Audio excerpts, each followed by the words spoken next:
देवों के बिहारी लाल की जय।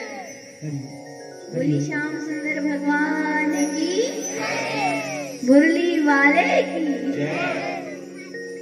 जीवन है तेरे हवाले, मुरलिया वाले जय है। ये भाव कब आएगा? जब भागवत की कथा श्रवण होगी। और कैसे श्रवण होगी वो अभी बताया कि बस है गोविंद मेरा जो जीवन है वो तेरे हवाले। और ऐसे कई भक्त हुए जिन्होंने अपने जीवन को भगवान के हवाले कर दिया। अब जो सो हो सो तेरे हवाले, तू जानने वाला बस। ऐसे ही भगवान के एक भक्त हुए, कहते हैं भगवान मेरा जीवन तेरे हवाले, और भगवान का कीर्तन करते हुए जा रहे थे। हम सब भक्त भी ऐसे ही हैं। अभी जैसे भगवान का भजन आया, भाव आया, तो हमने क्या किया? हे गोविंद, हे माधव, प्रार्थना कर ली हृदय से कि मेरा जीवन तेरे हवाले। एक कहना तो थोड़ा सरल है, लेकिन इसको करना बड़ा मुश्किल है। क्योंकि आज तक ऐसा तो हम आरती में रोज कहते आ रहे, तन मन धन सब तेरा। और जब तेरे ही पास रहने की बारी आती है या तेरा ही कोई काम करने की बारी आती है तो डर लगता है।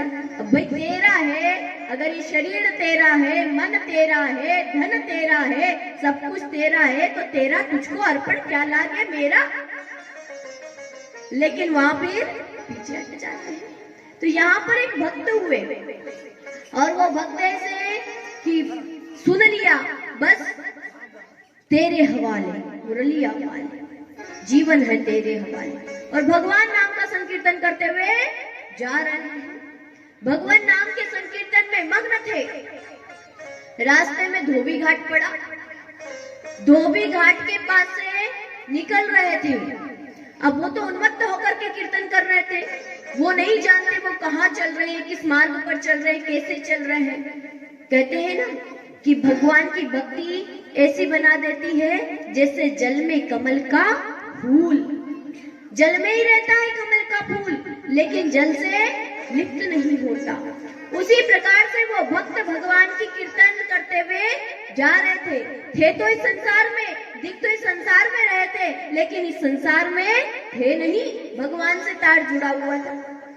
अब भगवान से तार जुड़ा हुआ कीर्तन उन्मत्त होकर के करते जा रहे। रास्ते में धोबी घाट आया तो धोबी के कपड़ों के ऊपर से ही नंगे पैर, जो इधर उधर की मिट्टी थी, धुले हुए कपड़े धोबी ने सुखा रखे थे, सब उनके ऊपर से निकल करके गया। धोबी को बड़ा गुस्सा आया। अरे भगवान नाम का कीर्तन करे तो करे, ये यहाँ से मेरे धुले हुए कपड़ों के ऊपर से निकल करके गया, ये जानबूझ के गया है। इसने जानबूझ के आंखें बंद कर ली और भगवान का नाम लेते हुए निकल गया ताकि मैं इसको छोड़ दूं। जानबूझ के निकला है। धोबी को बड़ा गुस्सा आया। धोबी ने खूब गालियां दी, लेकिन वो तो भगवान नाम के कीर्तन में मग्न थे। फिर संसार का कोई कुछ भी हो पता चलता है क्या? नहीं पता चला, आनंद में थे अपने, कीर्तन करते हुए जा रहे थे। लेकिन धोबी को लगा कि ये मुझे बेवकूफ समझ रहा है, मैं इसे गाली दे रहा हूँ और ये कीर्तन ही करता चला जा रहा। ये मेरे पास में कुछ देख नहीं रहा, मेरी तरफ नहीं देख रहा, मुझे कुछ कह नहीं रहा। कई बार इस संसार में लोगों को तब भी परेशानी हो जाती है जब वो हमसे लड़ाई करे और हम उनसे लड़ाई ना करें। हम किसी को दो बात कहें और बदले में वो हमें दो बात न सुनाए तो और गुस्सा बढ़ जाता है और पारा चढ़ जाता है। मैं इसको कह रहा हूँ, उसको कोई फर्क ही नहीं पड़ रहा है। मतलब हम चाहते हैं कि इसने हमने उसको दो बात सुनाई है, वो भी हमें दो बात सुनाए। अब यहाँ पर धोबी को गुस्सा आ रहा कि इसको मैं जब से बोल रहा हूँ इसको कोई फर्क नहीं पड़ रहा, कीर्तन करते हुए जा रहा है। तो धोबी ने एक डंडा उठाया और मारने लगा। मारने को तत्व जैसे ही वहां नारायण भगवान को पता चला कि मेरे भक्त को पड़ने वाली है, तो भगवान आने लगे। इतने में रुक्मणी मैया बोली, अरे अकेले कहाँ जाओ, मैं भी चलूं। उन्होंने कहा, देवी मेरे भक्त को वहां डंडा पड़ने वाला है, आप चलोगी तो आपको तो तैयार होना पड़ेगा, वहां तक मेरे भक्त को डंडा पड़ जाएगा, इसलिए मुझे जाने दो। भगवान रुक्मिणी मैया को छोड़ने कर जाने को उद्यत हुए। जैसे ही वहां भगवान पहुंचे, भगवान देखते हैं कि इधर भी जो संकीर्तन करते हुए महाराज जी जा रहे थे, भक्त जा रहा था, उसने भी एक डंडा उठा लिया। तो भगवान ने देखा कि यहाँ तो दो धोबी लड़ रहे हैं, भगवान वापस चले गए। वहां रुक्मिणी मैया ने पूछा कि आप तो अपने भक्त को बचाने के लिए गए थे, इतनी जल्दी क्यों आ गए? अरे देवी, मैं गया तो था भक्त को बचाने के लिए, लेकिन वहां भक्त कोई था ही नहीं, वहां तो दो धोबी आपस में लड़ रहे थे। वहां तो दो धोबी लड़ रहे थे। अगर आप वास्तव में भक्त हो, अगर वो भक्त होता तो वो विरोध नहीं करता, वो अपने हरिनाम संकीर्तन में लगा रहता। अरे वो धोबी डंडा क्या मारता, उससे डंडा से रक्षा करने वाला मैं था तो सही, उसको भरोसा नहीं था, उसको भरोसा नहीं था। अब जब जीवन है तेरे हवाले, तो फिर किस बात की चिंता? फिर डंडा किसको पड़ता? तेरे शरीर को पड़ा और तेरे ही कारण से पड़ा। मैं कीर्तन तेरा कर रहा था, वो द्वारिकाधीश से लड़ाई कर सकता था, वो भक्त भगवान से कह सकता था कि तेरे शरीर को डंडा पड़ा है और तेरे ही कारण से पड़ा है, मैं तो तेरे ही नाम का कीर्तन कर रहा था। अब इस शरीर को चाहे डंडा पड़े, चाहे जो भी हो, अब ये जीवन है तेरे हवाले। अब जब तेरे हवाले कर दिया तो किस बात की चिंता? लेकिन हम हवाले करते तो हैं, लेकिन उस भक्त के जैसे क्या हो जाते हैं, डंडा उठा लेते हैं। संसार का कोई व्यक्ति आता है, कोई कुछ करता है तो हम विरोध करना शुरू कर देते हैं। भगवान का भक्त विरोधी स्वभाव का नहीं होता। भगवान के भक्त भी आगे गुण आएंगे। तो यहाँ पर हम सब कथा श्रवण कर रहे थे कि ये जो श्रीमद् भागवत महापुराण है, ये भगवान से मिलने की 3 चीजें हमें प्रदान करती हैं। वो है भक्ति, ज्ञान और वैराग्य। इस संसार में जितने भी साधन हैं, किसी से भक्ति मिलती है, किसी से ज्ञान मिलता है, किसी से वैराग्य मिलता है, लेकिन ये श्रीमद् भागवत महापुराण जो है, ये हमें भक्ति भी देती है, ज्ञान भी देती है और वैराग्य भी प्रदान करती है। कैसे प्रदान करती है, इसकी एक कथा आती है। अब हम सब क्या श्रवण करेंगे? कथा। और कथा क्या है कि एक बार देवर्षि नारद जी आकाश मार्ग से भ्रमण करते हुए जा रहे हैं। नारद जी का क्या काम? घूमते रहना और नारायण नारायण कीर्तन करना। भगवान के भक्तों का यही तो काम होता है, घूमना फिरना और कीर्तन करना। तो वो क्या करते हुए जा रहे हैं? आप सब बोलेंगे। नारद जी क्या करते हुए जाते हैं? ऐसे ऐसे नहीं, कैसे करते हैं? नारायण नारायण। आप सब बोलो फिर से एक बार। अच्छा लगता है ना? तो नारद जी जो है नारायण नारायण करते हुए जा रहे हैं। अब नारायण नारायण करते हुए जा रहे हैं और बड़ी तीव्र गति से जा रहे हैं, बड़े तेज जा रहे हैं और बड़े चिंतित दिखाई दे रहे हैं। अब जो भगवान का नाम जपे वो भी चिंता में दिखे, भगवान का संत भी अगर चिंता में दिखे तो बोले हम कहाँ जाएं, है ना? नारद जी बड़े तेज जा रहे हैं, जल्दी जल्दी में, और कैसे जा रहे हैं? बड़ी चिंता में जा रहे हैं। तो सनत कुमार जो कि ब्रह्मा जी के प्रथम पुत्र है, उन्होंने देखा, अरे देखो देखो देखो नारद जी जा रहे हैं। तो बोले हाँ जा तो रहे हैं, लेकिन इनको पहली बार चिंता में देखा, बड़ी तेज गति में भी जा रहे और चिंता में भी जा रहे, न जाने किस बात की चिंता। तो उन्होंने बोला नारद जी नीचे आओ नीचे आओ। नारद जी नीचे आए, फिर नारायण नारायण करने लगे। बोले नारायण नारायण तो ठीक है, आप भगवान का नाम लेते हो, लेकिन फिर भी चिंता में हो। क्या चिंता है? कथम दीना मुख कुतः चिंता तुरो भगवान त्वरितम गम्यते कुत्र कुतश्चा गमनम तुम। हे भगवान, कथम ब्रह्मा दीना मुख, आप कहाँ जा रहे हैं और आपको किस बात की चिंता है? चिंता तो इस संसार वासियों को होती है, आपको किस बात की चिंता हो? आपके तो जिसके आगे पीछे जितना बड़ा लमसम परिवार होता है, जितनी बड़ी धन संपत्ति होती है, उसको उतनी ही बड़ी चिंता भी होती है। अब नारद जी की कोई पत्नी तो है नहीं, एक बार विवाह करने का सोचा था तो भगवान ने क्या किया? बंदर बना दिया, विवाह नहीं होने दिया। तो अरे भगवान नारद जी, आपको किस बात की चिंता है? आप क्यों परेशान हो रहे हो? और आप इतनी तेज गति से कहाँ जा रहे हैं? जल्दी जल्दी में आप इतनी जल्दी जल्दी कहाँ जा रहे हैं? तो नारद जी कहने लगे, अहम तो पृथ्वी यातो ज्ञात्वा सर्वोत्तमामिति पुष्करं च प्रयागं च काशीं गोदावरी तथा। नारद जी कहते हैं कि मैं इस धरती पर आया और इस धरती पर आकर के मैंने सोचा कि शायद इस पृथ्वी लोक पर क्या होगा? सुख होगा। तो मैं सुख की खोज करने के लिए इस धरती लोक पर आया। और कहाँ कहाँ गया? पुष्करम च प्रयागम च काशीम गोदावरी तथा। मैं समस्त तीर्थों में गया, पुष्कर में गया, प्रयागराज में गया, काशी में गया, लेकिन मुझे कहीं भी सुख नहीं मिला। आजकल आप कलयुग की स्थिति देखो, कलयुग में तीर्थों का हाल देखो। पहले तीर्थ बनाए जाते थे, और तीर्थ क्यों बनाए जाते थे? जहां पर संत ऋषि तपस्वी तप कर सके। नदियों के किनारे जितने भी तीर्थ है कहाँ है? नदियों के किनारे हैं। और नदी के किनारे क्यों है? उन्होंने तीर्थ क्यों कहा जाता है? क्योंकि वहां पर तपस्वी ऋषिगण क्या करते थे? तपस्या करते थे। लेकिन आजकल नदी किनारे तीर्थ तो दिखते हैं, लेकिन तीर्थ में रहता क्या है? क्या दिखता है? साधु पुरुषों की कुटिया दिखती है कि होटल दिखती है? और वहां पर जो साधु पुरुष बैठे होते हैं वो भी कैसे बैठे होते हैं? संकल्प करो, चलो 101 रुपये चढ़ाओ, चलो ये पूजा करो, चलो ये पूजा करो, है ना? तो कहते हैं कि मैं सारे तीर्थों में गया। और तीर्थों में क्यों गया?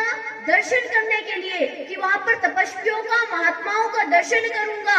लेकिन वहां पर जाकर के जब मैंने दर्शन किया तो मुझे कुछ और ही दिखाई दी। वहां पर साधु सन्यासियों की कुटिया नहीं दिखाई दी, वहां पर मुझे होटल दिखाई दी बड़ी बड़ी। अब तीर्थों में रहना भी मुश्किल।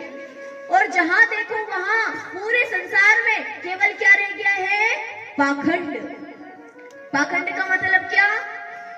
हम भगवान की पूजा तो करते हैं, लेकिन इसलिए नहीं करते कि हमें कृष्ण की भक्ति प्राप्त हो। हम भगवान के चरणों में शीश तो झुकाते हैं, लेकिन सही सही बताना, ईमानदारी से बताना कि सबसे अच्छा प्रणाम कब करते हो? सबसे अच्छा प्रणाम कब करते हो? जब दुखी होते हो, कहीं केस चल रहा हो, कोई बहुत बड़ा संकट आ गया हो, तब सबसे अच्छा प्रणाम होता है। ये भगवान की भक्ति नहीं है। ये क्या है? ये प्रणाम जो आप कर रहे हो उस समय, ये आप अपनी मांग के लिए कर रहे हो। और देखो, छोटे से वो होता है ना वकील साहब के पास में कोई केस निपटाना हो, वहां जाना हो, तो वकील साहब के पास तो सूटकेस भर के जाते हो कि नहीं? वकील के पास जाना हो, कोई केस चल रहा हो, तो व्यक्ति सूटकेस भर के जाता है और बड़े दीन भाव से बोलता है। वकील साहब ही भगवान हो जाते हैं। बड़े दीन भाव से बोलता है, वकील साहब देख लेना, वकील साहब देख लेना। और यहाँ भगवान के पास जाते हैं, हे भगवान, कितना भी बड़ा केस हो, बेटा नहीं करे, लेकिन बेटा अगर किसी विषम परिस्थिति में बीमार हो, एकदम ऐसी अवस्था में जब डॉक्टर ने भी मना कर दिया, तब भगवान के पास में जाओगे और क्या कहोगे पता है? हे भगवान, रुपया नारियल चढ़ाऊंगा, मेरे बेटे को बचा ले।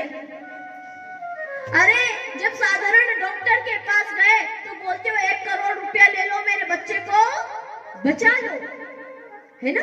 जब डॉक्टर के पास जाते हो तो कहते हो 1 करोड़ रुपया ले लो, 2 करोड़ ले लो, लेकिन मेरे बच्चे को बचा लो। और जब भगवान के पास जाते हो तो कहते हो 1 रुपया नारियल चढ़ाऊंगा, मेरे बच्चे को बचा लो, और प्रणाम करते हो।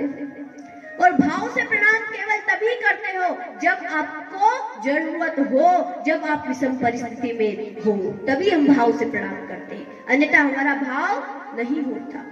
लेकिन हमें प्रयास करना चाहिए कि जब हम सुख की स्थिति में हो तब भी हमारा परमात्मा के प्रति वही भाव हो कि हे गोविंद, हे दीनानाथ, बस तेरे चरणों में मेरी प्रीति रहे, मैं तेरे चरणों में ही मेरा मन लगा रहे, इसके अलावा कहीं और मेरा मन नहीं चाहे।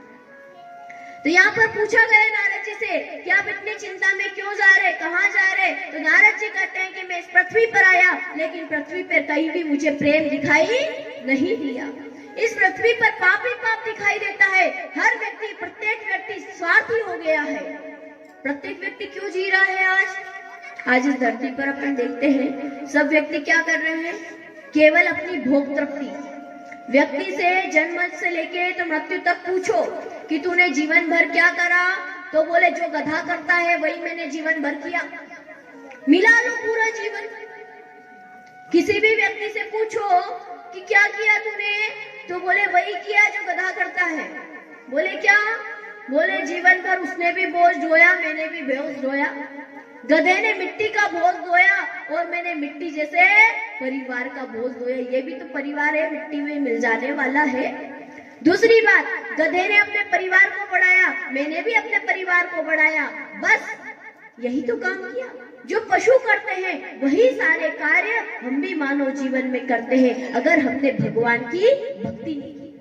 अगर आपने धन अधिक कमा लिया तो कोई बड़ा काम नहीं करा, क्योंकि अजगर ने बिना काम करे भी जीवन भर अपना पेट भर लिया, तो आपने इतने मेहनत करके पेट पाल लिया तो कौन सी बड़ी बात करी। वो पशु ने, भैंस की बात कर लो, गाय की बात कर लो, कुत्ते की बात कर लो, आप जितने बच्चों को जन्म नहीं देते उतने बच्चे को जन्म तो वो दे देते हैं। तो आपने क्या अधिक किया? आपने क्या अधिक किया? आप एक ही काम कर सकते हो। अगर आपने संसार का कोई भी कार्य किया, आप कहते हो हमने जीवन भर खाया, अरे तुमने क्या खाया? वो भैंस से पूछो कितना क्विंटल खा गई, वो घोड़े से पूछो कितना क्विंटल खा गई। जितना आप जीवन भर में नहीं खा सको, आपका पूरा परिवार नहीं खाता, उतना तो वो भैंस खा जाती है। तो आपने क्या ज्यादा किया? आप उन सबसे भी, हम सब उनसे भी गए बीते हैं। फिर क्या कर सकते हैं हम उनसे अलग? हम उनसे अलग केवल एक चीज कर सकते हैं, और वो है भगवत भक्ति। भगवत भक्ति तो हम करने योग्य हैं। उन्होंने तो जीवन भर जो उसमें वो लगे रहे, उसी में हम लगे रहे। हम क्या कर सकते हैं? हम वैराग्य ले सकते हैं। हम इन चीजों से क्या ले सकते हैं? वैराग्य ले सकते हैं। कहते हैं जो उन्होंने किया वही अगर हमने किया तो उनके जीवन में और हमारे जीवन में क्या अंतर रह जाएगा। हमें अगर मनुष्य जीवन मिला है, अगर हमें मानव देह मिली है, तो हम सबको प्रयास करना चाहिए। और क्या प्रयास करना चाहिए? यही प्रयास करना चाहिए कि हमें भगवत भक्ति मिलती रहे। आइए एक भजन के माध्यम से। मनुष्य जन्म अनमोल रे, माटी में न रोल रे, अब जो मिला है फिर न मिलेगा, कभी नहीं कभी नहीं कभी नहीं रे। मनुष्य जन्म अनमोल रे, माटी में न रोल रे, अब जो मिला है फिर न मिलेगा, कभी नहीं कभी नहीं कभी नहीं। मनुष्य जन्म अनमोल रे, माटी में न रोल रे, अब जो मिला है फिर न मिलेगा, कभी नहीं कभी नहीं कभी नहीं रे। अब जो मिला है फिर न मिलेगा, कभी नहीं कभी नहीं कभी रे।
बोली कृष्ण कन्हैया लाल की जय हो।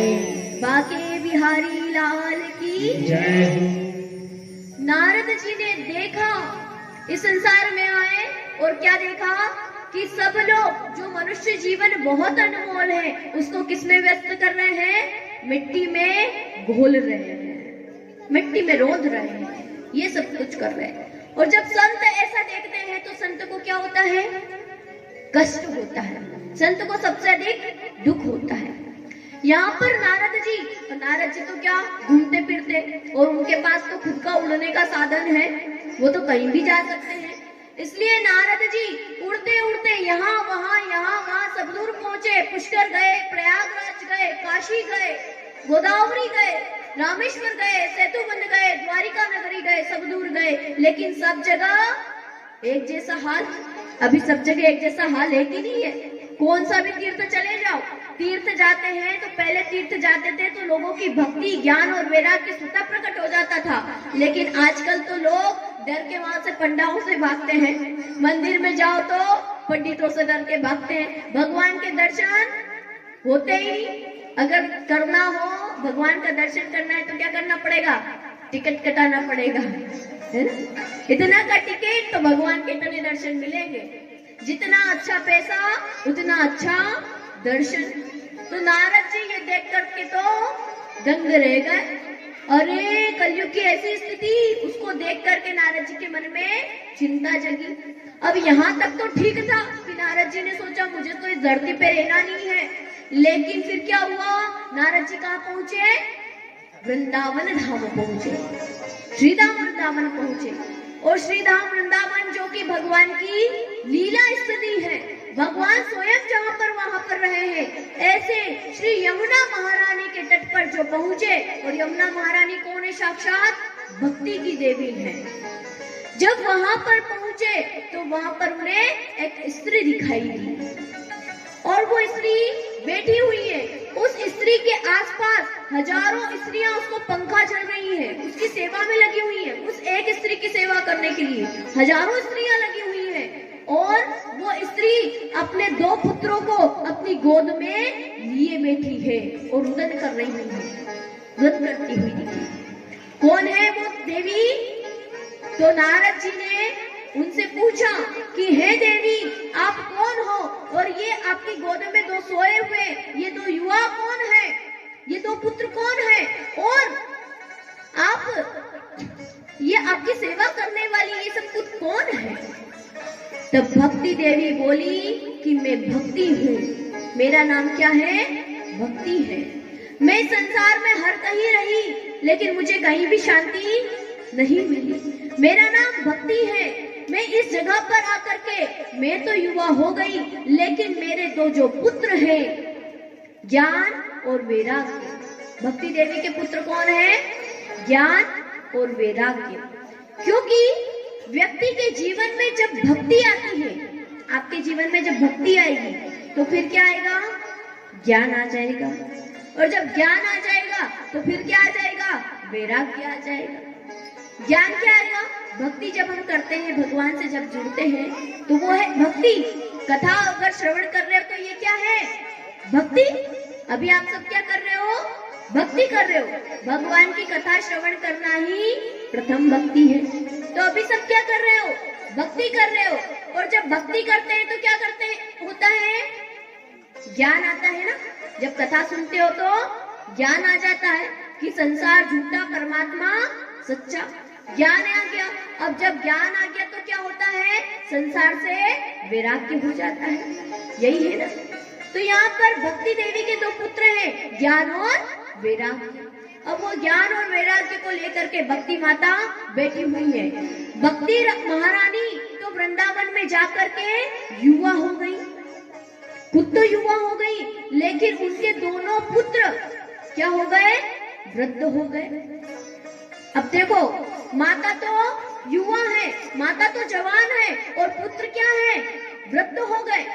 दोनों ज्ञान और वैराग्य वृद्ध अवस्था में पड़े हैं। और वृंदावन की विशेषता क्या है? वृंदावन के कण कण में क्या है? बोलो क्या है? राधे राधे। वृंदावन के कण कण में क्या है? क्या है? तो कण कण में राधे राधे है। तो जहाँ भगवान का नाम है वहाँ क्या है? भक्ति है। तो वहाँ पर भक्ति रानी महारानी जाकर के क्या हो गई? युवा हो गई खुद तो। लेकिन वहाँ पर राधे राधे तो सब करते हैं, लेकिन किसी से ज्ञान की चर्चा करो तो वृंदावन में ज्ञान की नहीं चलती। उनसे कहो घर छोड़ो वैराग्य लो, अरे काय का वैराग्य? हमारा सबसे बड़ा धन तो केवल एक है और वो है राधा नाम। तो बोले यहाँ जाकर के केवल क्या रह गया? वृंदावन में केवल क्या रह गया? भक्ति रह गई। ज्ञान और वैराग्य दोनों बुढ़े हो गए। लेकिन भागवत में लिखा है कि अगर भगवान का पूरा बनना है तो तीनों ही चीजें जरूरी है। भाई भक्ति महारानी आ गई तो ज्ञान और वैराग्य भी आना चाहिए कि नहीं आना चाहिए? दोनों आना चाहिए। तो तीनों चीजें होना जरूरी है। इसलिए ये तीनों चीजें कैसे जगे? भगवान नाम के द्वारा, भगवान नाम का कीर्तन करके आप क्या लगा सकते हो? भक्ति जगा सकते हो। लेकिन अगर ज्ञान और वैराग्य को जगाना है तो क्या करना पड़ेगा? अब भक्ति देवी कहती है मेरे पुत्रों का बुढ़ापा दूर करो। आप संत हो और संत सारे कष्टों का निवारण करते हैं। तो नारद जी सोचने लगे कि इसके कष्ट का निवारण, इनके बुढ़ापे को दूर कैसे करूं? तो उन्होंने सोचा शास्त्रों का पाठ करता हूँ। गीता पाठ सुनाया, वेद वेदांतों का पाठ सुनाया, कई शास्त्रों को सुनाया, सब कुछ सुनाया। लेकिन ज्ञान वैराग्य क्या करते हैं? हमारा भी ज्ञान और वैराग्य होता है ना, जागता है कि नहीं जागता है? वैराग्य जागता है ना सबका। घर में कभी अच्छी खूब लड़ाई हो जाए, आपकी और इनकी अच्छी खूब लड़ाई हो जाए, ऐसा वैराग्य जागता है आज ही घर छोड़ दूं, आज अब भी घर छोड़ दूं। माताएं भी सोचती है अरे इस घर में रहने से तो अच्छा है मैं तो ये चली अपने घर। लेकिन थोड़ी ही दूर रोड तक जाए और वापस आ जाए, अरे वो तो छोटे वाले की याद आ गई थी इसलिए आ गई, नहीं तो आती ही नहीं।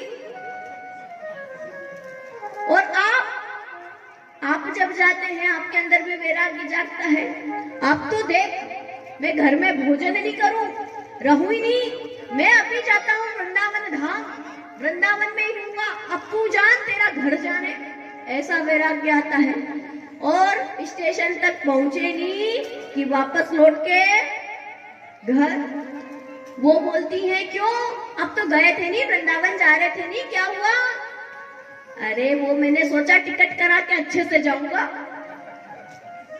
तो वैराग्य कहाँ तक आपका? इनका वैराग्य गांव तक या घर की दहली तक, और आपका वैराग्य स्टेशन तक। तो वैराग्य तो आता है, कौन कहता है वैराग्य नहीं आता? वैराग्य तो आता है। और एक जगह वैराग्य और भी आता है, एक जगह और वैराग्य आता है। कहाँ आता है?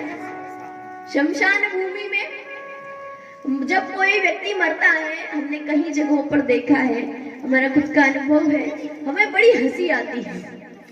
आप सोच रहे होंगे किसी का आदमी मर गया, आप रोने की जगह हंसते हो। हाँ, हमें हंसी आती है। और हंसी इसलिए आती है, वो जो पीछे ज्ञानी लोग ज्ञान की बातें चर्चा करते जाते हैं ना, उनकी बातें सुनकर बड़ी हंसी आती है। कोई कहता है हाँ बेचारा चला गया, कल तो अच्छा भला खा रहा था, पी रहा था, सुबह तो मुझसे मिला और उसके बाद में चाय पी और चला गया। थोड़ी देर बाद कथा सुनने में आई, बात सुनने में आई कि गया, तो बड़ा दुख मनाता है।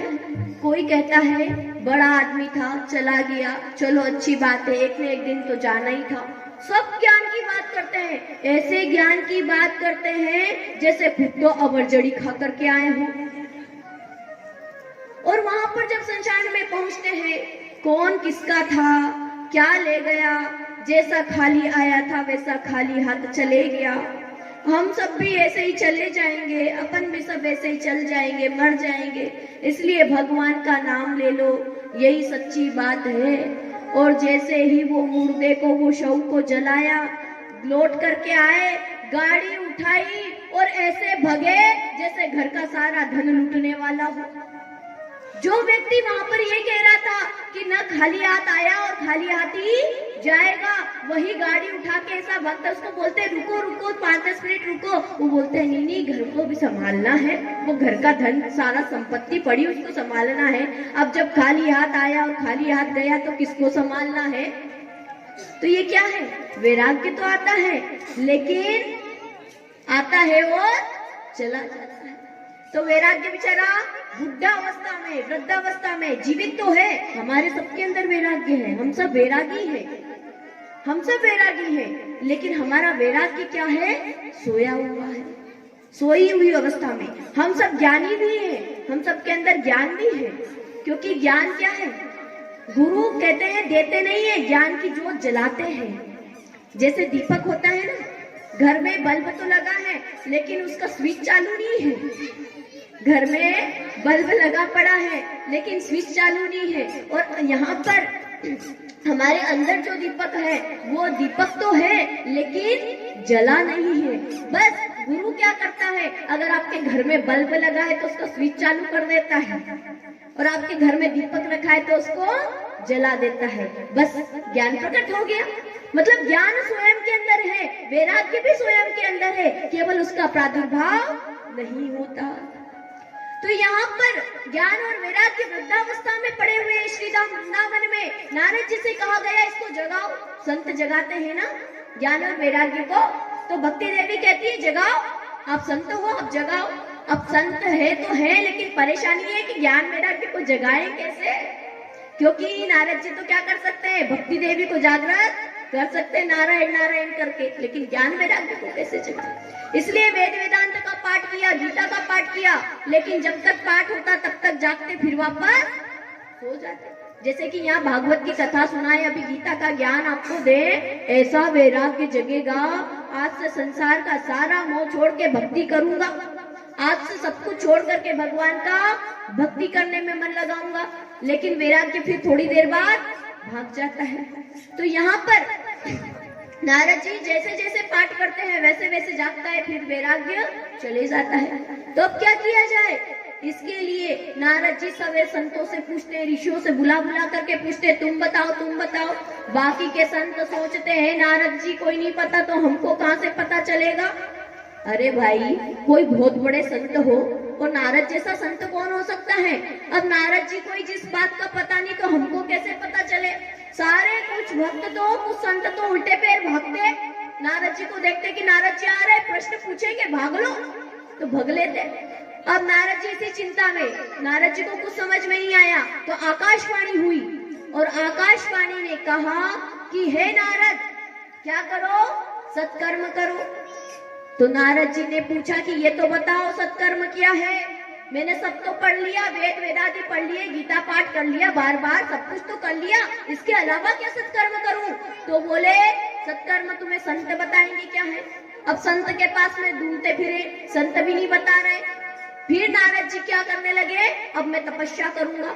इसलिए बद्री विशाल, बद्री नारायण है ना, उस स्थान पर जाने लगे थे, और वहीं बद्री नारायण में उन्हें कौन मिल गए? सोनक आदि ऋषि मिल गए, जिनको ये सारा वृत्तांत वो सुना रहे थे। तो सोनक आदि ऋषि कहते हैं श्रीमद् भागवत सप्ताह करो। सत्कर्म क्या है? उनसे नारद जी ने पूछा। किनसे पूछा? सनत कुमारों से, जो कि ब्रह्मा जी के प्रथम पुत्र हैं। उनसे पूछा कि बताओ सत्कर्म क्या है? तो सनत कुमार कहते हैं सत्कर्म क्या है? सत्कर्म शुचिको नूनम् ज्ञान यज्ञ स्मृतो भूते श्रीमद् भागवत कथालाप सतु गीत सुखादिभिः। तो सारे ऋषि मिलकर के सत्कर्म बता रहे हैं, और वो सत्कर्म क्या है? सत्कर्म शुचिको नूनम् ज्ञान यज्ञ स्मृतो भूते, जिसे ज्ञान यज्ञ भी कहा जाता है। भागवत के जब पर्चे छपवाते हो तो लिखते हो ना, श्रीमद् भागवत ज्ञान गंगा यज्ञ। तो क्या है सत्कर्म? क्या है? बोले ज्ञान यज्ञ करो। और कैसा श्रीमत, उसका नाम क्या है? अब ज्ञान यज्ञ में हम लोग कुछ और ही ज्ञान ले ले, तो इसलिए बताया श्रीमद भागवत वतालाप, श्रीमद भागवत की कथा, और वो भी कैसी? सतु गीता सुखादेवी, जो कि श्री सुखदेव जी महाराज ने राजा परीक्षित को सुनाई थी, वो श्रीमद भागवत कथा करवाओ। अब नारद जी बोले कथा तो करवाऊं, कथा करेगा कौन? बोले हम ही 4 ऋषि कर देंगे, क्योंकि हम तो जगत कल्याण के लिए बैठे हैं। इसलिए ब्रह्मा जी के जो प्रथम पुत्र कहे जाते हैं, सनत, सनंदन, सनातन और सनत कुमार, ये चारों पुत्र आए और भगवान की कथा करने के लिए। बोले कहाँ करें? बोले हरिद्वार में करेंगे। हरिद्वार में कथा करने का स्थान निर्धारित किया। हरिद्वार में कहाँ करेंगे? तो बोले आनंद घाट नामक स्थान पर करेंगे। अब चारों दिशाओं में खबर पहुंच गई, अरे संत नारद भागवत कथा करा रहे और ब्रह्मा जी के पहले पुत्र कर रहे।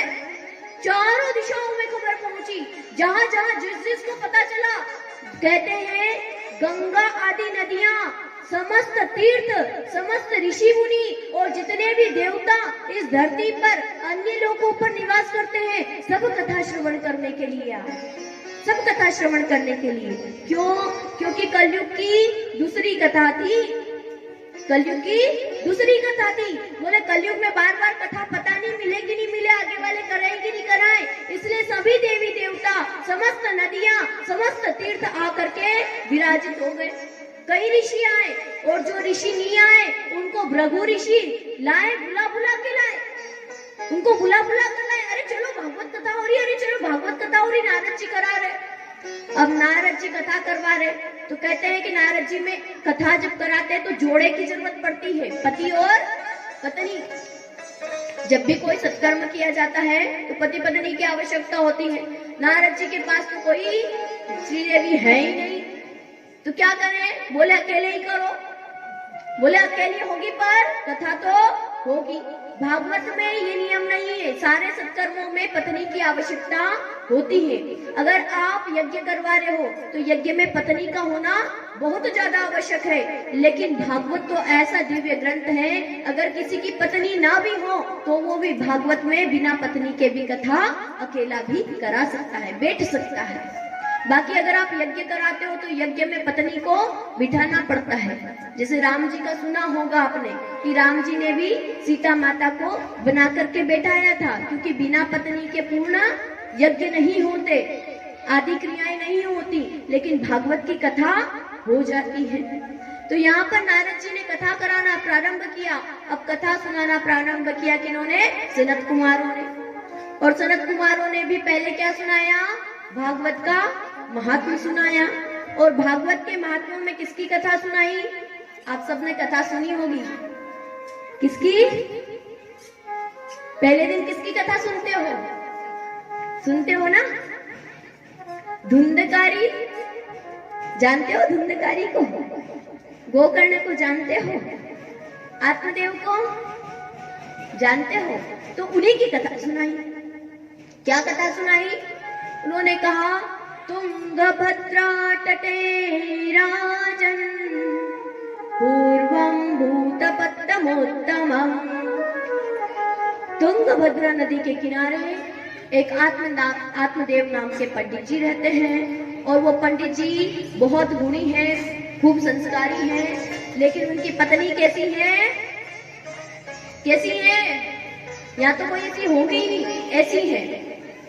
आप समझ गए होंगे।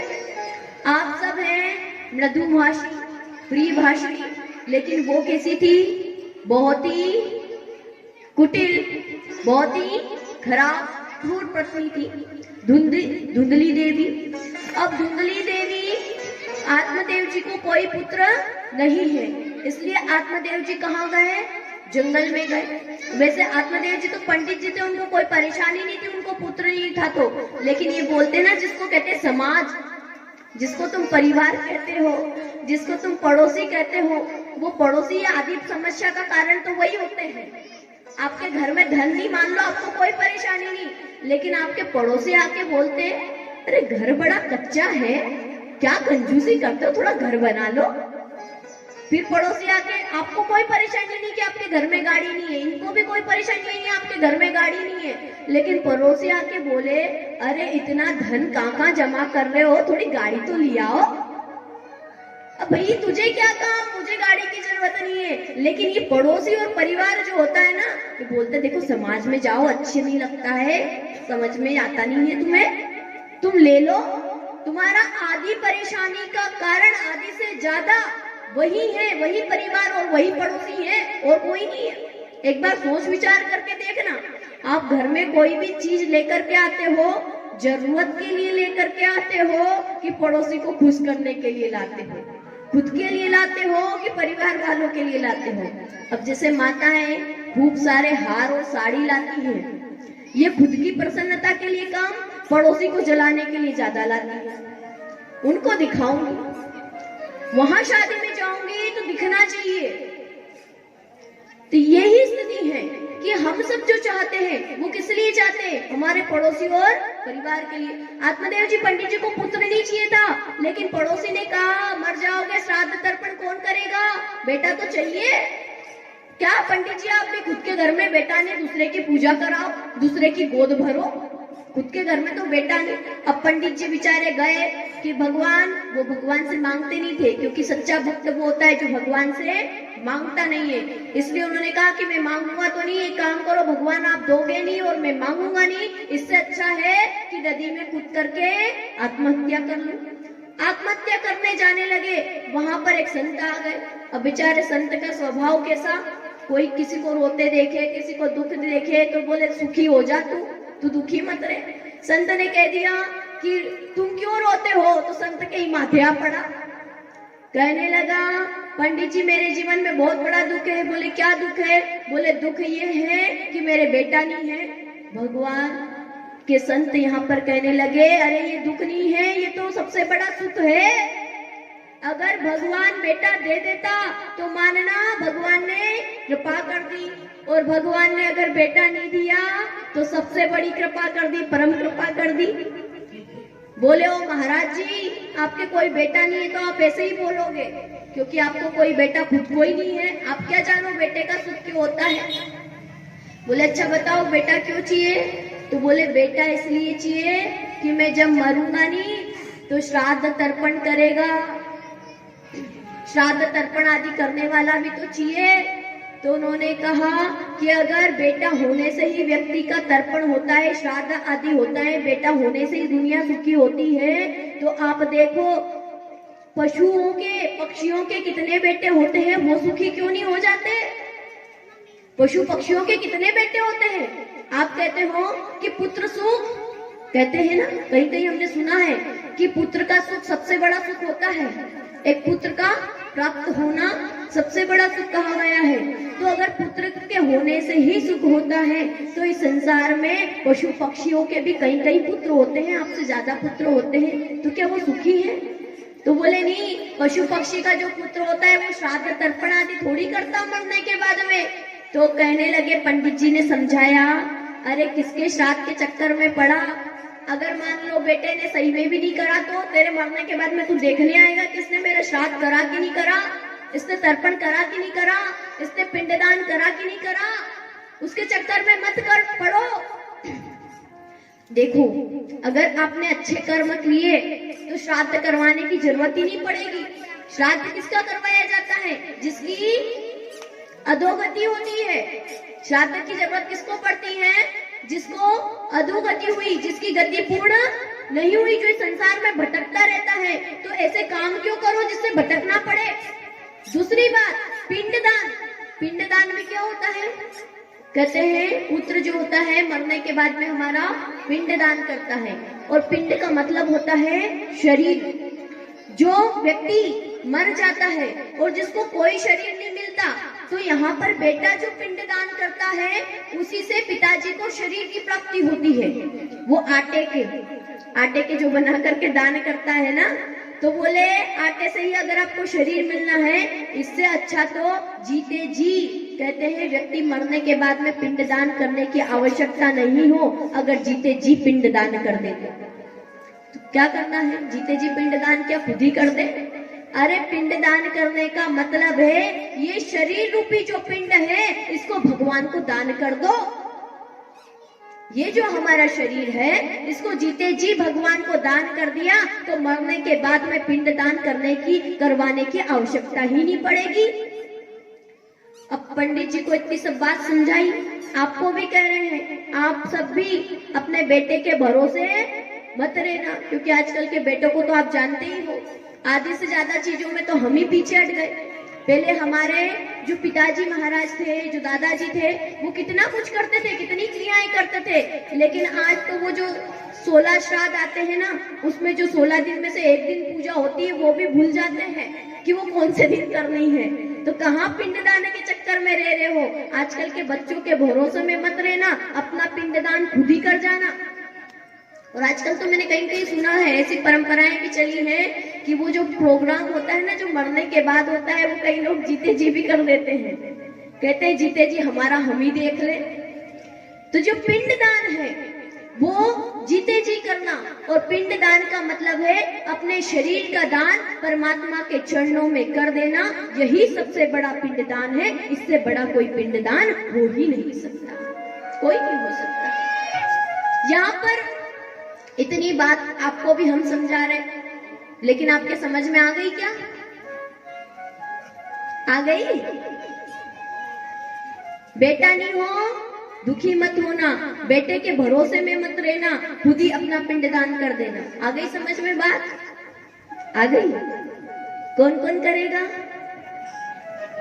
और वो पंडित जी ने भी जब इतनी बात सुनी आत्मदेव जी ने, तो वो बोले महाराज आपका दिया हुआ ज्ञान सिर माथे लूं, लेकिन मुझे तो बेटा चाहिए। भाई आप जो को वो बात बराबर, सब सही, लेकिन ऐसे कहा नहीं चलेगा, मुझे तो बेटा चाहिए। बेटे की जिद पे अड़े। अब जब बेटा चाहिए तो उन्होंने कहा एक काम करो, भगवान, उन्होंने जो संत थे उन्होंने झोली में से एक फल निकाला और फल निकाल करके दे दिया कि अपनी पत्नी को ये फल खिला देना। लेकिन धुंधली देवी के स्वभाव से तो आप सब अवगत हैं। धुंधली देवी ने सोचा ये पता नहीं कौन कौन से संत महात्मा पंडितों के चक्कर में पड़ते रहते हैं, पता नहीं कौन सा फल लेकर आए, मुझे क्या खिलाएंगे, कुछ हो गया तो। देखो बुद्धि है, सुबुद्धि भी और कुबुद्धि भी। तो व्यक्ति चाहे तो नकारात्मक सोच ले और चाहे तो सकारात्मक सोच ले। तो यहाँ पर उसने जो फल दिया, फल को पत्नी ने लिया तो सही, लेकिन अब देखो फल को खाऊंगी नहीं, क्योंकि कई परेशानियां है। नकारात्मक बुद्धि जो होती है ना, वो कई सारी चीजें अड़चने ले आती है। धुंधली देवी क्या सोच रही पता है? धुंधली देवी कहती है अगर मैंने ये फल खा लिया, कुछ ब्राह्मण का किया हुआ होगा, वो महात्मा का किया हुआ होगा, तो उसका असर मेरे ऊपर हो जाएगा। दूसरी बात, मान लो महात्मा सच्चा है और उसने फल दिया और मुझे गर्भ रह गया, और गर्भ रह गया और कहीं डाकुओं ने डाका डाला, तो पूरे गांव के लोग तो भग जाएंगे, मैं तो भाग भी नहीं पाऊंगी। बुद्धि तो सोचो, मेरे गांव में डाका डलेगा, गांव के सब लोग भाग जाएंगे, मैं ही रह जाऊंगी। ऐसी कुबुद्धि। फिर सोचने लगी, मान लो गांव में डाका भी नहीं डला, सब लोग भागे भी नहीं, मैं भी नहीं भागी, कोई बात नहीं, लेकिन अगर सुखदेव जी मुनि जैसा 16 वर्ष तक मेरे गर्भ में रह गया तो फिर क्या करूंगी? अरे धुंधली देवी, तेरे गर्भ में सुखदेव मुनि आएंगे, जरा विचार तो कर। फिर चौथी बात, मान लो सुखदेव मुनि भी नहीं आए तो मेरी सुंदरता का क्या होगा? कहते हैं कि जितना भी प्रकाश है, जितना भी नूर होता है चेहरे का, वो पुत्र के होने के बाद में चले जाता है। तो मेरा जो नूर है, मेरा जो सुंदरता है, वो क्या होगी? चली जाएगी। इसलिए उसने संत का दिया वो फल नहीं खाया। अब देखो मन में भावना क्या, परीक्षा तो करनी पड़ेगी कि दिया तो सच्चा है कि नकली। देखो खुद की परीक्षा नहीं करनी, संत की परीक्षा करनी है। मन में क्या भावना, संत की परीक्षा तो करूं, जिसने फल दिया उसने असली दिया कि नकली, केवल कहने की बात है। इसलिए संत की परीक्षा करने के लिए वो फल किसको दे दिया? किसको दिया? आप भी सुना दो थोड़ी। किसको दिया? गौ माता को दे दिया। गौ माता भी उनकी कोई पुत्र हो ही नहीं रहा था, तो गौ माता को दे दिया। अब गौ माता को जब पुत्र के लिए दिया और अपनी बहन से बात कर ली, बहन पड़ोस में रहती थी, तो बात कर ली कि देख बहन, तेरे यहाँ खाने वाले खूब है, लेकिन तेरे घर में खाने का कुछ नहीं है, और मेरे घर में खाने का बहुत है, लेकिन मेरे घर में खाने वाला नहीं है। तो एक काम करते हैं, तू तेरे यहाँ अब जो बेटा होए वो मुझे दे देना, तो तुझे पालन पोषण भी नहीं करना पड़ेगा, मेरे घर में खूब प्यार से पलेगा। उस बहन ने भी हाँ कर ली। दोनों के बीच में बात हो गई। यहाँ पंडित जी से झूठ मूठ में बोल दिया कि मैं गर्भवती हूँ, और खूब नखरे दिखा रही है ना, खूब सेवा करवाई पंडित जी से। पंडित जी को बच्चा नहीं हुआ, उसके पहले ही राम भगवान याद आ गए।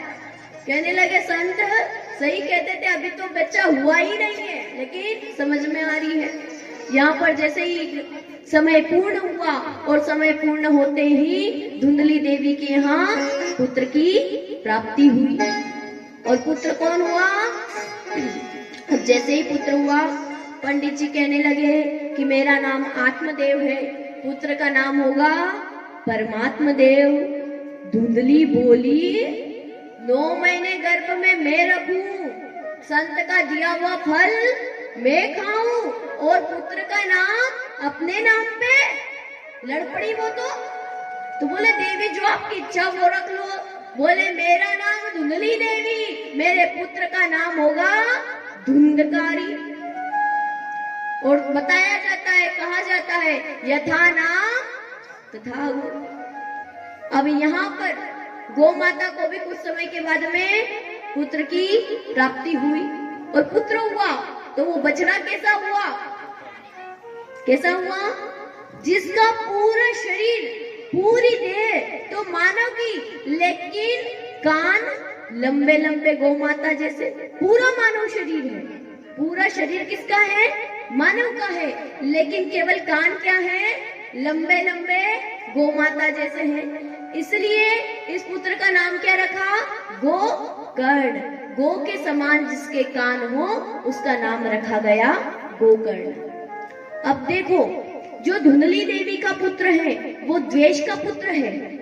वो क्या है? कुटिल बुद्धि से लाया गया पुत्र है। और ये जो गौ माता का पुत्र है, ये क्या है? संत प्रसाद का फल है, और संत प्रसाद का फल सदैव कल्याणकारी होता है। और जो द्वेष से लाया जाए, जो कुटिलता से जो उत्पन्न होता है, वो हमेशा कुटिलता का ही कारण होता है, चाहे वो धन हो चाहे पुत्र हो। आपने जो धन बेईमानी से कमाया है वो आपके घर में भी देखना लड़ाई करवा देगा। जो धन आपने बेईमानी से कमाया, कुटिलता से कमाया, किसी का चोरी करके, किसी का हड़प करके, और अब तो चोरी भी नहीं, हड़पना भी नहीं बोलते, उसको क्या बोलते हैं? रिश्वतखोरी।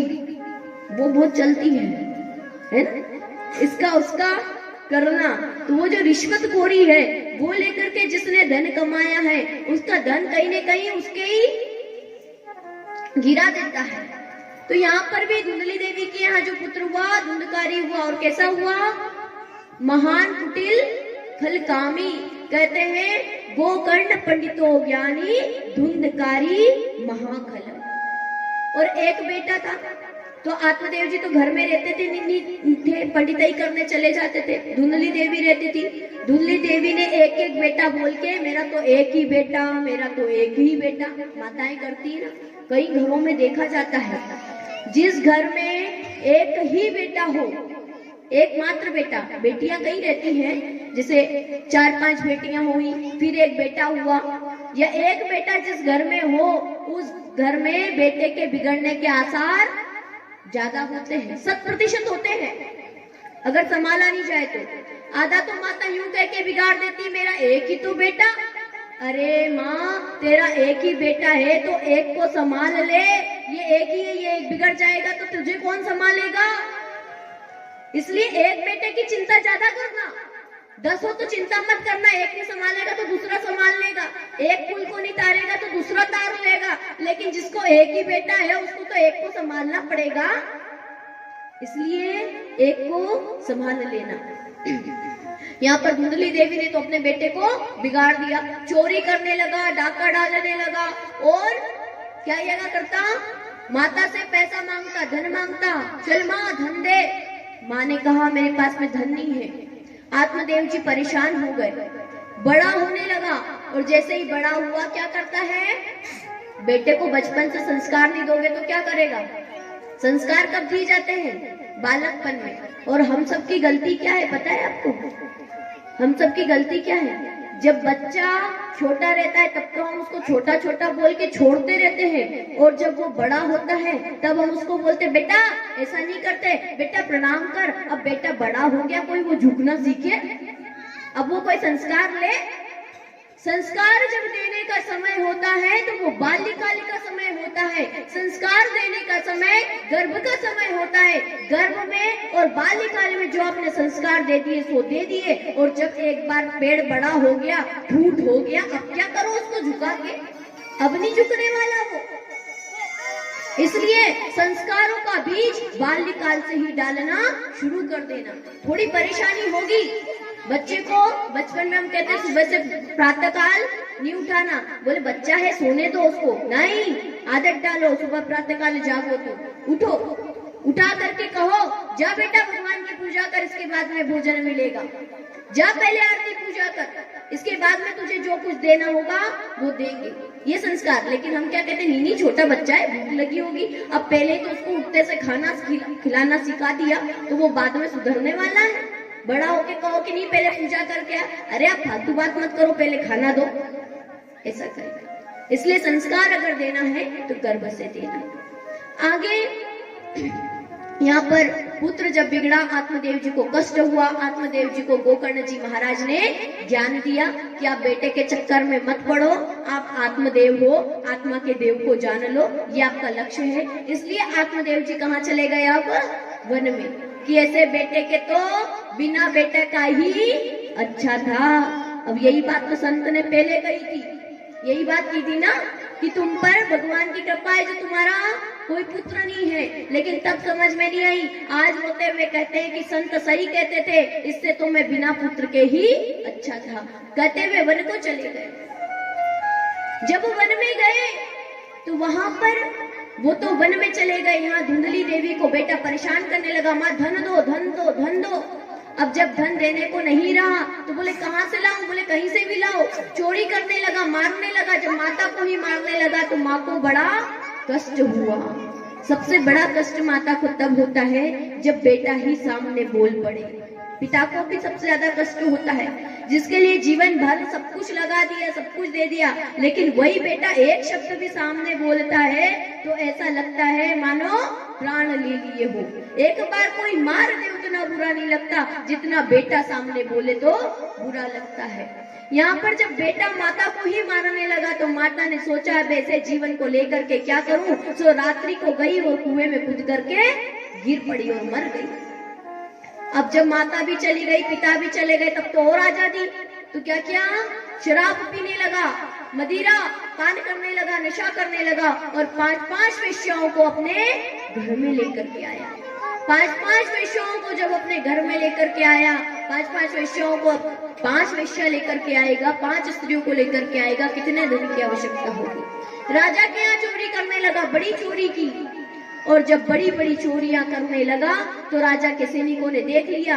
वेश्याओं को लगा ये पकड़ा जाएगा, साथ में हम भी मारी जाएंगी, इससे अच्छा है इसी को मार दो। वेश्याओं ने मारने का प्रयास किया, गला दबाया। अब पापी व्यक्ति की तो हम हमेशा कहते हैं, पापी व्यक्ति को मृत्यु भी आसानी से गले नहीं लगाती, यमराज भी नहीं ले जाए, मृत्यु भी नहीं उठाए, इतने भी पाप मत करना। तो वो धुंधकानी मर ही नहीं रहा है, तो मरने का क्या उपाय है, बोले एक काम करो, इसके तो जलते हुए अंगारे इसके मुंह में डाल दो तब तो मरेगा। उन वेश्याओं को क्यों लगता है, उन्होंने जलते हुए अंगारे उसके मुख में डाल दिए और वो क्या हुआ, मर गया, मृत्यु को प्राप्त हुआ। अब देखो, जिसको यमदूत भी नहीं ले जाए उसकी मृत्यु क्या होती है, उसको कहते हैं अधोगति, और वो फिर क्या बनता है, प्रेत बन करके भटकता रहता है। हम कहते हैं ना भूत प्रेत। वो प्रेत कौन है, जो असमय में मर गए हैं और जिनको कोई भी गति नहीं मिली हो, जिनको कोई दूसरा देह नहीं मिला हो, वो अधोगति में जाते हैं और इस संसार में भटकते रहते हैं। वहाँ गोकर्ण जी महाराज जो श्राद्ध करने के लिए गए हुए थे, उन्होंने देखा कि मेरा भाई मर गया है, तो उन्होंने सोचा मैं गया में इसका श्राद्ध कर देता हूँ, क्योंकि वो तीर्थ में थे। तीर्थों में श्राद्ध किया और फिर वापस लौट करके अपने पिताजी के गांव पे आए। तो उन्होंने सोचा कि रात को मैं आया हूँ, गांव वालों को जगाता नहीं हूँ, गांव वाले सब जाग जाएंगे, इसलिए आत्मदेव पंडित जी के घर रुक जाता हूँ। पंडित जी के घर जाकर के देखा तो पंडित जी का घर नहीं, अब क्या दिखा, शमशान भूमि दिखाई देने लगी। वहां पर जगह जगह शराब की बोतलें पड़ी हैं, हड्डियां मांस के टुकड़े पड़े हैं, ऊपर जाले लटक रहे हैं और भिन्न भिन्न पशु पक्षियों की आवाज आ रही है। ऐसा दृश्य वहां पर दिखाई दिया। गोकर्ण जी महाराज ने देखा कि यहाँ पर क्या है। वो समझ गए, जो दिव्य आत्मा होती है वो समझ जाती है कि यहाँ कोई गड़बड़ है। तो वहां पर प्रेत को देख लिया, उन्होंने हाथ से जल छिटका, कौन है तुम, सामने आओ। जैसे ही जल छिटका तो प्रेत धुंधकारी हाथ जोड़ करके खड़ा हो गया। मैं हूँ धुंधकारी, आपका भ्राता, आपका भाई। बोले तुम्हारे नाम का श्राद्ध तो मैंने पहले कर दिया। बोले आप मेरे एक बार नहीं 1000 बार श्राद्ध करो तो भी मुझे मुक्ति नहीं मिलने वाली। क्यों नहीं मिलने वाली? मैंने पाप इतने करे, और इतने पापी की मृत्यु का जो उद्धार केवल एक श्राद्ध करने से हो जाए। श्राद्ध करने से मेरी मुक्ति नहीं होगी, फिर क्या करने से होगी? बोले सूर्य देव से पूछो, सूर्य देव बताएंगे क्या करने से होगी। अगले दिन गोकर्ण जी महाराज ने सूर्य देव की उपासना की। जब सूर्य देव की उपासना की और प्रार्थना करके कहा महाराज बताइए क्या उपाय करूं, तो उन्होंने कहा श्रीमद् भागवत की कथा करो। श्रीमद् भागवत वतालाप्त सप्ताह वाचनम करो, श्रीमद् भागवत की कथा करो। तो यहाँ पर गोकर्ण जी महाराज ने भागवत की कथा करना प्रारंभ किया। और जब भागवत की कथा प्रारंभ करना किया तो गांव के लोग ने सोचा हम भी सुन ले, तो सारे गांव के लोग भी आए। प्रेत आत्मा जो बनी थी वो प्रेत आत्मा कहाँ बैठी? बांस में बैठी, और बांस में बैठ करके उसने भागवत की कथा सुनी। 7 दिन तक उस बांस में 7 ग्रंथियां थी, वो 7 ग्रंथियां एक एक दिन करके फट गई, और फटने के बाद में 7वें दिन आसमान से विमान आया और उस विमान में बैठ करके धुंधकारी भगवान के धाम को चला गया। बोलिए भागवत महापुराण की। अब जब उस प्रकार से धुंधकारी के लिए विमान आया, जैसे आपके गांव में कथा चल रही है ना, सबने कथा सुनी, यहाँ एक व्यक्ति के लिए विमान आए और वो चले जाए तो काम चलेगा? चलेगा? आप सब क्या बोलोगे? हमने भी तो कथा सुनी, हमारे लिए विमान क्यों नहीं आया? अब माथे किसके हो गया? हमारे। क्यों? बोले उसके लिए विमान आया, हमारे लिए क्यों नहीं आया? हमारे लिए भी बुलवाओ। तो गोकर्ण जी महाराज ने देखा तो सब गोकर्ण जी महाराज से कहने लगे गांव वाले, क्यों? आपके भाई थे तो उनको अलग से कथा सुनाई, जो उनकी मुक्ति हो गई उनके लिए विमान आया, हमारे लिए विमान नहीं आया। तो गोकर्ण जी महाराज ने रोका, रुको पार्षदों रुको, बताओ कि धुंधकारी की मुक्ति क्यों हुई, हम सबकी मुक्ति क्यों नहीं हुई, इन सबकी मुक्ति क्यों नहीं हुई? तो भगवान के पार्षद कहने लगे कि धुंधकारी ने कथा सुनी क्योंकि वो प्रेत बन करके दुख भुगत रहा था, दुख उसको परेशान कर रहा था, वो कष्ट में था, तो उसने भाव से कथा सुनी, उसके मन में भाव था, उसने नियम पूर्वक कथा सुनी। 7 दिन तक जो आपने बताया वही उसने करा, लेकिन इन सबसे ईमानदारी से पूछो, इनने वही करा जो आपने कहा था? क्या इनने ईमानदारी से कथा सुनी? तो गांव वाले कहने लगे एक बार फिर से कथा होगी। गोकर्ण जी महाराज ने फिर से कथा की और फिर से कथा सुनी, सबके लिए विमान आए और सब चढ़ करके भगवान के धाम को चले गए। बोलिए भागवत महापुराण की। इसके पश्चात जब ये भागवत महात्मा की कथा कौन किसको सुना रहे थे? सनत कुमार जी नारद जी को सुना रहे थे, और उनने जब इस प्रकार से कथा सुनाई, भक्ति देवी प्रकट हो गई। 7 दिन की कथा सुनी, भक्ति देवी के कष्ट की निवृत्ति हो गई, ज्ञान और वैराग्य का बुढ़ापा भी दूर हो गया, और वो सभी युवावस्था आ गए। भक्ति देवी प्रकट हुई और कहने लगी मैं कहाँ जाऊं? तो बोले ये जो भक्त जो भी भागवत की कथा सुने उनके हृदय में आप विराजित हो जाना। जो भी भगवान की कथा सुने उन सबके हृदय में आप विराजित हो जाना। इसलिए कहते हैं जो कोई भी भागवत की कथा सुनता है, भक्ति देवी वहां पर उनके हृदय में विराजित हो जाती है। अब जब भक्ति देवी विराजित होती है तो क्या होता है? जब भक्ति जागती है व्यक्ति की तो क्या करता है? भक्ति में भक्त क्या करता है? आज तक आपने कई भक्त सुने होंगे। क्या करते हैं भक्त? बताओ। नारद जी क्या करते हैं? कीर्तन करते हैं। नरसिंह मेहता क्या करते थे? क्या करते थे? कीर्तन करते थे। कोई सा भी इस भक्त का उदाहरण देख लो, क्या करते हैं साहब? उन्मत्त होकर के भगवान का कीर्तन करते हैं। तो इसलिए हम सबके हृदय में भी, हम सब भी भागवत की कथा सुन रहे, हमारे हृदय में भी भक्ति जागे और वहां पर सबके हृदय में भक्ति जागी। इसलिए सबने उन्मत्त होकर के भगवान श्री हरि का कीर्तन किया। वहां पर कौन कौन आए? प्रहलाद जी महाराज, उद्धव जी सब आए और सब भगवान के नाम का कीर्तन करने लगे। आइए हम सब मिलकर के भी भगवान के नाम का। गोपाल हरि का प्यारा नाम गे, नंदलाला हरि का प्यारा नाम गे। ओ भज मन राधे गोविंदा, ओ मन भजले हरि का प्यारा नाम गे। श्री राधे गोविंदा, मन भजले हरि का प्यारा नाम गे। गोपाल हरि का प्यारा नाम है, नंदलाला हरि का प्यारा नाम है। गोपाल हरि का प्यारा नाम है, सभी गाइए। नंदलाला हरि का प्यारा नाम है। ओ श्री राधे गोविंदा, मन बजले हरि का प्यारा नाम है। श्री राधे गोविंदा, मन बजले हरि का प्यारा नाम है।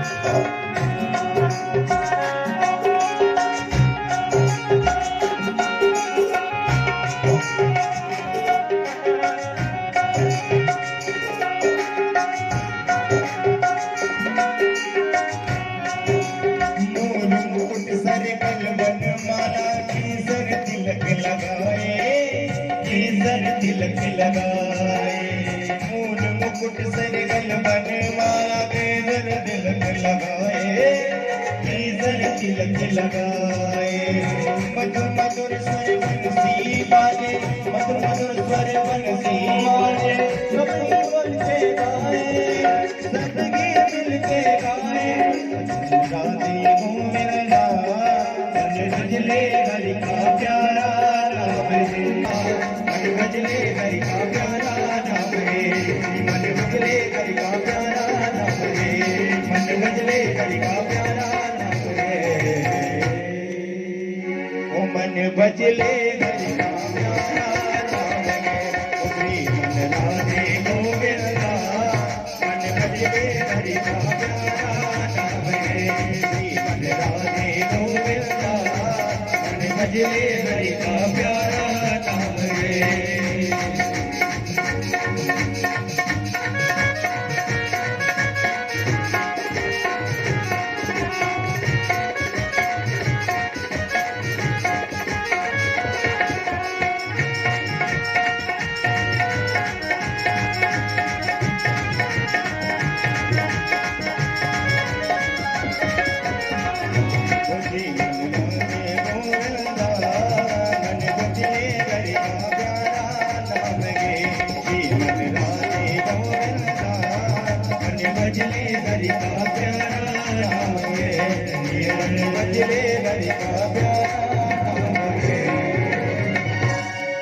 बांके बिहारी लाल की जय।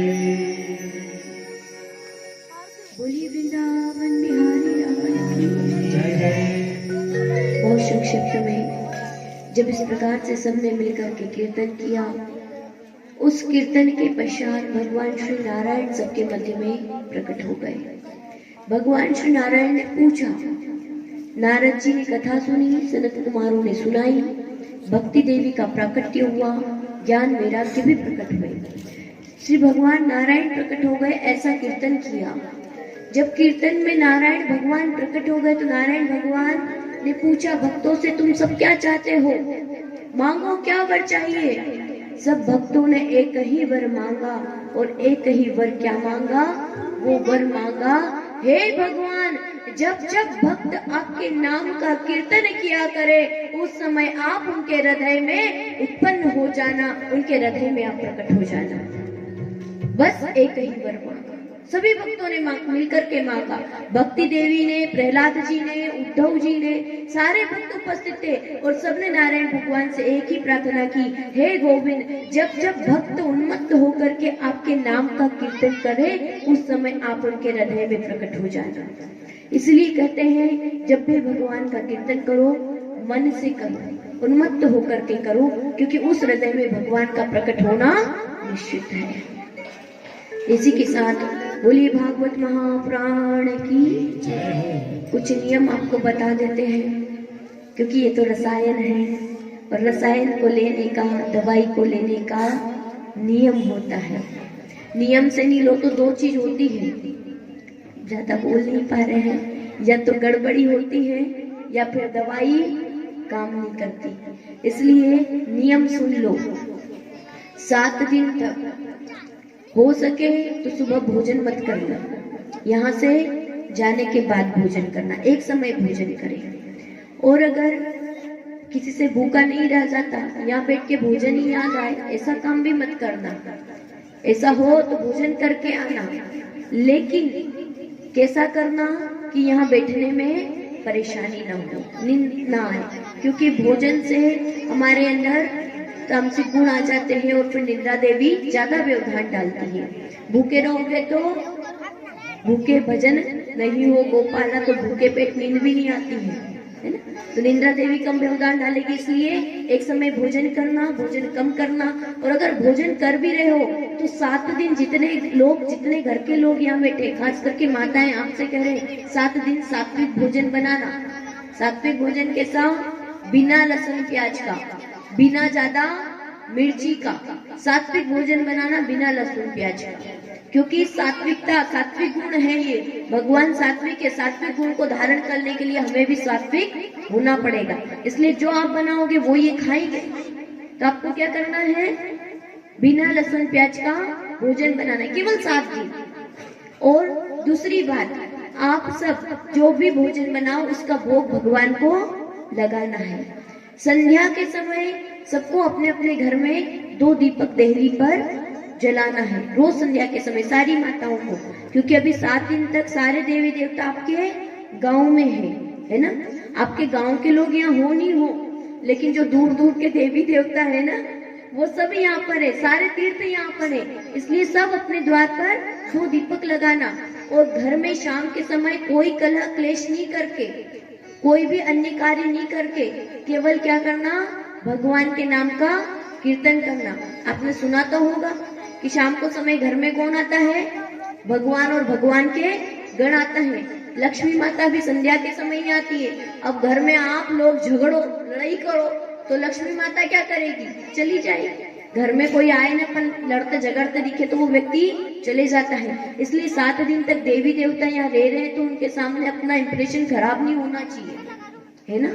तो क्या करना है, रोज संध्या के समय घर में 2 दीपक लगाना है और क्या करना है, भगवान नाम का कीर्तन करना है। तो संध्या के समय हम जहाँ भी ठहरते हैं वहां पर भगवान की आरती, द्वारिकाधीश की आरती होती है और आरती के बाद में संकीर्तन होता है। तो हम इसी मंदिर में आप सब संध्या के समय एकत्रित हो जाएं, यहीं पर 7 बजे, संध्या के 7 बजे सब यहाँ मंदिर में आ जाएं, सब भगवान की आरती करेंगे।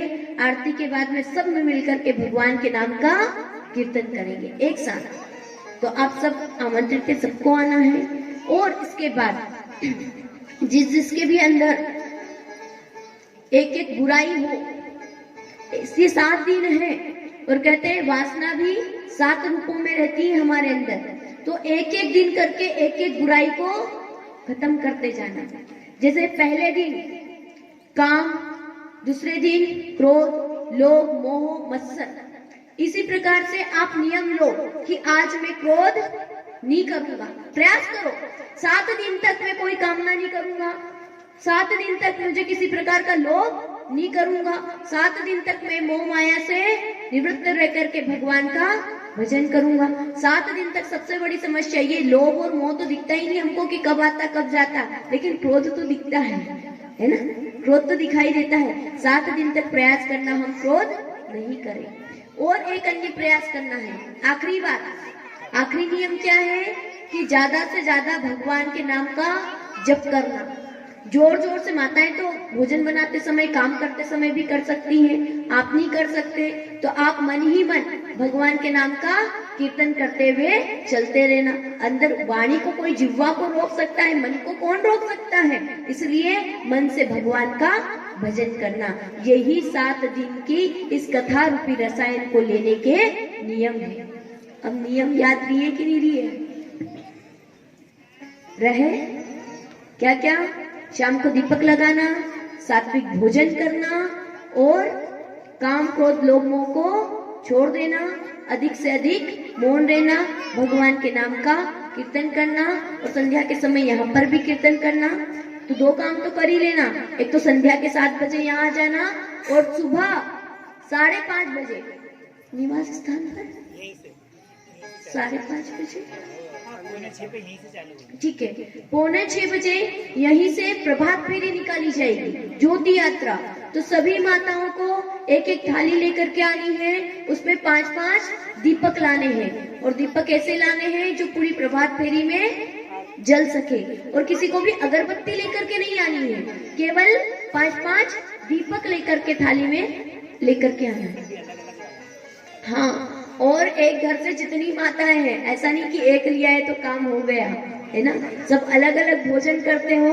इसलिए माताएं, बहनें, बेटियां, जो कोई भी घर में जितने भी हैं, सब अलग अलग दीपक लगाना, है ना। 5 दिन 7 दिन दीपक जला लोगे, तेल की कंजूसी मत करना। कीर्तन के साथ में हम पूरे गांव में निकलेंगे और गांव में अगर 2 मंडल हो, एक माताओं का हो जाएगा, क्योंकि आगे आप लोग कीर्तन करते हुए चलते हैं तो पीछे माताएं रह जाती हैं, इसलिए माताओं का कीर्तन मंडल एक चलेगा और एक आप सबका चलेगा। तो कीर्तन करते हुए हम पूरे गांव में प्रभात फेरी निकालेंगे। इसी के साथ में आज की कथा को श्री राधा माधव के चरणों में हम समर्पित करते हैं। बोलिए कृष्ण कन्हैया लाल की, वृंदावन बिहारी लाल की, भक्त शिरोमणि हनुमान जी महाराज।